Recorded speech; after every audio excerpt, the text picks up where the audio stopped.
Wheat grass juice, అదేనండి గోధుమ గడ్డి జ్యూస్ని చేయాలంటే 7 days పెరిగిన గోధుమ గడ్డిని తీసుకోవాలి. ఇది చూస్తాక ఎట్లా ఉండాలంటే ఒక కాడలాగానే ఉండాలి, అంతేగాని రెండుగా చీలి గడ్డిలా ఉండకూడదు. అట్లాంటి గడ్డినే మనము యూజ్ చేయాలి. ఈ గ్రాస్ని శుభ్రంగా కడిగి మిక్సీలో వేసి తగినంత నీరు పోసి గ్రైండ్ చేయాలి. ఈ జ్యూస్ని డైరెక్ట్గా తాగలేని వాళ్ళు షుగర్ ఉంటే నిమ్మకాయ కలుపుకోండి, లేని వాళ్ళు తేనె కలుపుకొని తాగితే చాలా బెనిఫిట్స్ ఉంటాయి.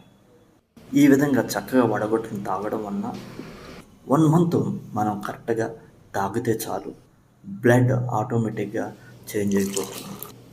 ఎంత బాగా ప్యూరిఫై అవుతుందంటే 1 month తర్వాత మీరు టెస్ట్ చేయించుకుంటే మీ రిపోర్ట్స్ అన్నీ 90% నార్మల్గానే ఉంటాయి. ఒక్కసారి ట్రై చేయండి.